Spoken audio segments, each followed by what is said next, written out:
Good afternoon, everyone. Today I want to share my experience at Tata Motors Pannagar Works industrial training during my BTech time. Tata Motors is the first and youngest plant.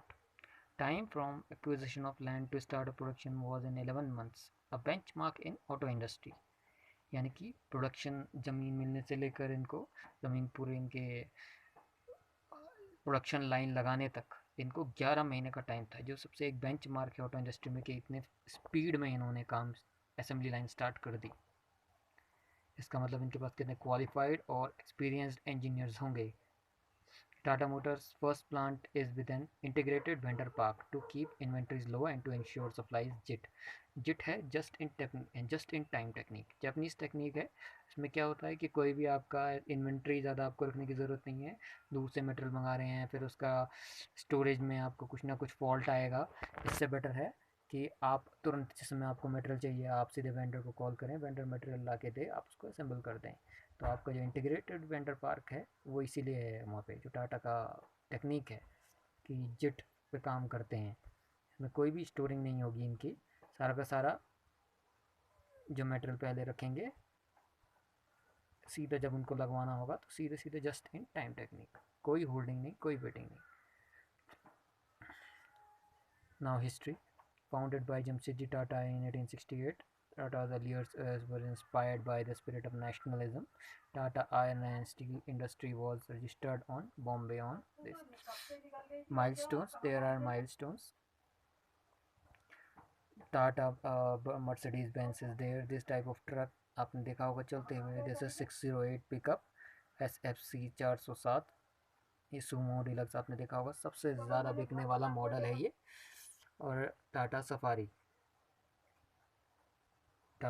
जो इनकी dream car है हर किसी की, SUV segment में सबसे ज़्यादा बिकने वाली गाड़ी। तो ये इनके कुछ माइलस्टोन्स हैं। Pantnagar unit is a town and university campus in Udham Singh Nagar district, Uttarakhand, Nainital. जो पन्नगर कैंपस है ये पंत नगर यूनिवर्सिटी के नाम से फेमस है। GB पंत आपका, उनके नाम पर ये पन्नगर यूनिवर्सिटी बनी है, एग्रीकल्चर यूनिवर्सिटी। तो उन्हीं के ही लैंड पर आपका ये पन्नगर का ये प्लांट लगा है, जो टाटा मोटर्स पन्नगर प्लांट है। ओके, तो process flow chart. Now there is BIW A, C, B, D। BIW A, B, C, D अलग अलग सेगमेंट्स हैं, अलग अलग गाड़ियों के लिए। मीन्स शीट मेटल पार्ट्स यहाँ पे असेंबल होके वेल्ड होके आते हैं, मैग और जो गैस मेटल आर्क वेल्डिंग उनके थ्रू OHC पे जाते हैं, हीट ट्रीटमेंट होता है उसके बाद, ताकि प्रॉपर पाउडर कोटिंग हो। पेंट शॉप में जाएगा, पेंट शॉप से क्या होगी, फिर असेंबली होगी। असेंबली शॉप में सारे के सारे पार्ट आपके जो असेंबल हो गए आते हैं, ट्रिम चेस्ट फिटिंग बोलते हैं, TCF 1A 1B 1C 1D, चार अलग अलग शॉप्स होती हैं। उसमें क्या होता है आपका, लाइट्स और सीट कवर एवरीथिंग पूरी प्रॉपर एक गाड़ी बनाई जाती है। और पावर ट्रेन शॉप से क्या होता है, जो पावर ट्रेन शॉप आप देख रहे हैं यहाँ से आएगा आपका engine plus gear box assembly, और फिर आता है सीधे असेंबली में असेंबल होता है। कुछ भी अगर रिवर्क है, कोई इशू है किसी भी एरिया में कोई भी पार्ट में, तो उसका रिवर्क किया जाएगा वहीं पे देन एंड देयर, और असेंबल के लिए आगे फर्दर भेजा जाएगा। Now my project was there, और there was MOST technique, Maynard operational sequencing technique.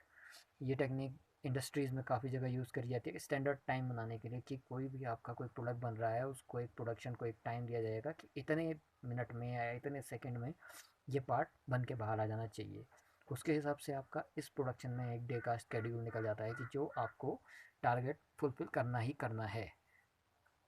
Types of moves taken into considerations में आते हैं general move, control move and tool move. General move में आएंगे आपके जनरल बॉडी मूवमेंट्स, जो आप इधर उधर बातें बातें कर रहे हैं, या किसी से भी कुछ भी आप कोई पार्ट लेने जा रहे हैं, आपके पास ख़त्म हो गया, या किसी भी टाइप का कोई भी पार्ट जो आपकी रीच से बाहर है, आपके एरिया से बाहर है, आपको उसको लेना हो रहा है, या क्वालिटी के लिए कोई भी इशू हो रहा है। कंट्रोल मूव में आता है आपके गन मूवमेंट्स, जो आपके प्रेशर गन्स लगी रहती हैं जिसके थ्रू आप नट बोल्ट टाइटिंग करते हैं, या कोई भी वेल्डिंग हो गई, कोई भी टेक्निक होगी। टूल मूव हो गया आपका, किसी भी टाइप का आपका टूल्स यूज़ करना है।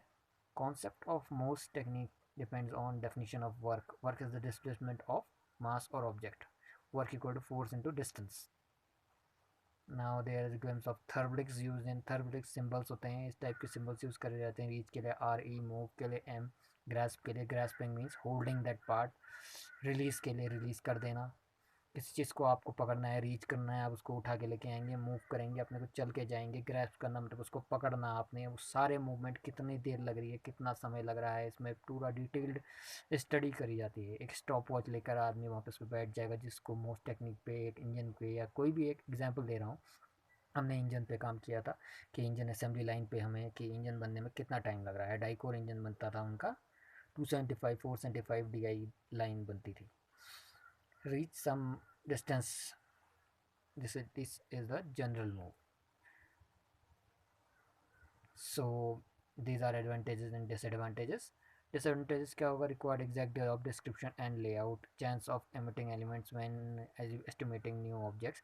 So जितना आपको इंजन में जितना भी टाइम लग रहा है, आपको किसी भी वर्कर से बात करने की ज़रूरत नहीं है। आप सिर्फ एक स्टॉप वॉच लेकर चले जाइए, स्टार्ट से लेकर एंड तक कहाँ तक कितना समय लग रहा है, किससे बात कर रहा है, क्या कर रहा है। आपको किसी को भी कोई टोकना नहीं है, किसी को भी कुछ नहीं करना है। जो जो आपको लग रहा है एक इंजन बनने के लिए जितना टाइम लग रहा है, टिल आपकी स्टॉप वॉच वहीं बंद होगी या फाइनल असेंबली होगी, फिर वो आपका एक स्टैंडर्ड टाइम आ जाएगा। उसमें कुछ टॉलरेंस दी जाएगी कि इतना आपको थोड़ा और दे दिया जाएगा उनको, कि इतना समय और लग जाएगा, चलो प्लस माइनस कर दिया, तो एक स्टैंडर्ड टाइम निकल जाएगा। इतने टाइम पर तो आपको इतने प्रोडक्ट निकालने ही निकालने हैं। इससे क्या होगा? कोई वहाँ पर काम चोरी नहीं कर सकता, कोई आपको टाइम वेस्टेज नहीं होगा proper. So this is the most Menard operational sequencing technique. Detail you can study, and if you have any doubts, you can ask. Feel free to ask. Thank you.